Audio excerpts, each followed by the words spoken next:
see what the people are saying. What do they think of this conversation? Because everyone seems to have a report card. Lots of tweets. Washira Wakasisi says, Kanini Kega is my member of parliament, but I believe he is lost by saying that the mountain supports the handshake, which is absolutely wrong. The only solution to this problem is coming together to decide on one person. What do you say, Mheshimiwa? That's not very right, because the handshake has brought a lot of peace and tranquility in the country, and that is the reason we have witnessed a lot of development in that constituency. In fact, I don't think there is any constituency in the country that has received more development as a fact. For me, I think what the Kenyans are saying is the truth. That indeed, no, of course, he's a Kenyan. He's the one who has tweeted. Kenya, not Kenyans. Yeah. So for me, I strongly believe he is talking on behalf of the people. Okay. Tulinde Kenya says, ask Kang'ata to tell us what he thinks is wrong with the handshake.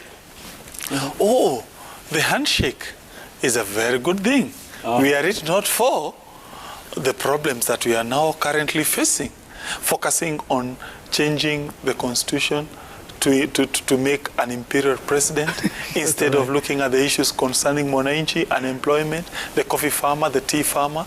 Yeah, I wish we were talking about issues of NHIF, taxing our mind on how we are going to create more employment opportunity for the jobless young people. Jackton Owino, in negotiating for yangu 10 na yako 10, yakumi yangu yako kumi, where do all the rest of the nation fall in terms of everything with the king kind of government that we run in this nation? That was not the way forward for a democratic country. We are the electorates.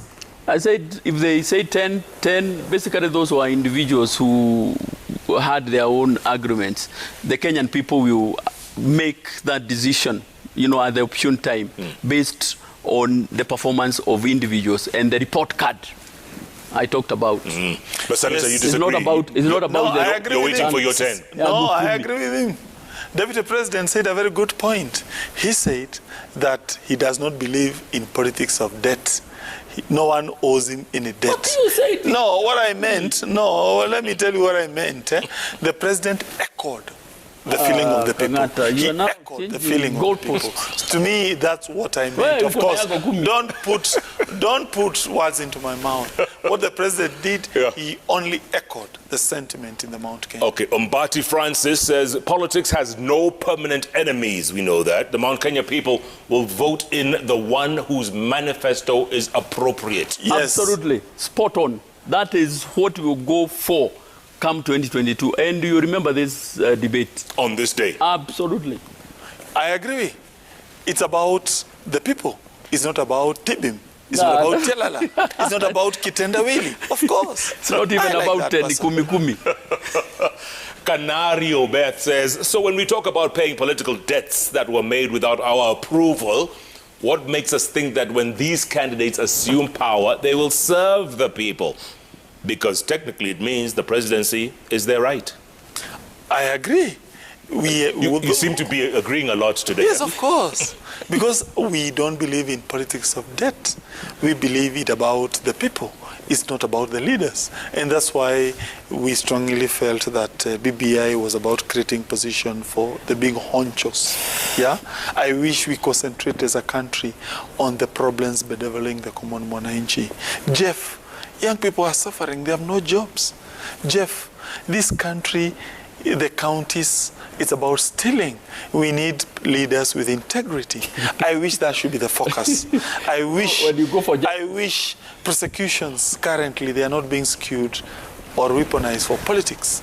If you could concentrate on ensuring that we fix our infrastructure, we create more employment for our people, we ensure our health systems are working, that is how Kenya is going to progress. I don't believe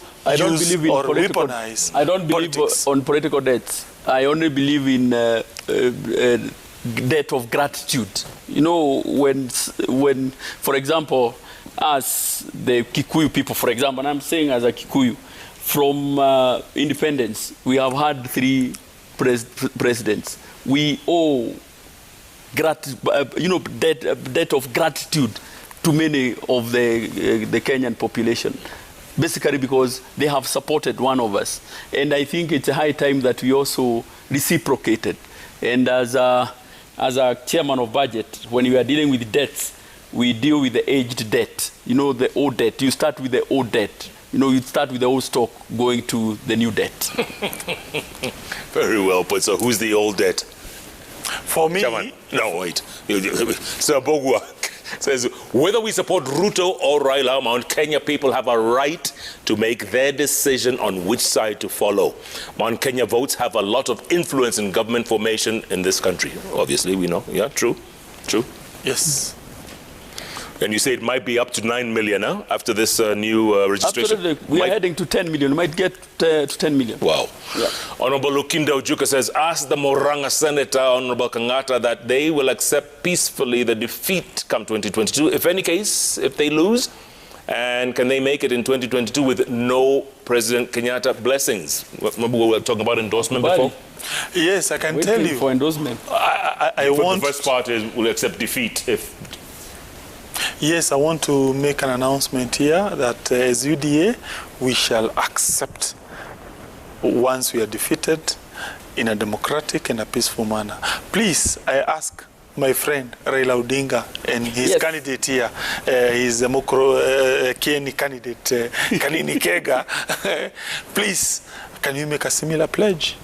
Please don't take us to the way you did to Kenya 2007, the problems you brought to Kenya in 2013, in 2017, where young people died in the streets fighting for your cause, just on the basis you refused to accept defeat. Please, can you give us an assurance, as we are giving a public pledge, that we shall not at all cause chaos? Jeff, the problem that we have had... Hold on, before you answer, there was a second part to that question. Without the president's support or blessings? As we are praying for the president, we love our president. We wish him safe retirement. I have no doubt that, by the way, I'm told, he has publicly told our colleagues in Kieleweke, for him, he is not into this politics of trying to endorse anyone. So for us, we pray for him. We shall support his endeavors, as our competition is the problems that are bedeviling Kenyans. Okay.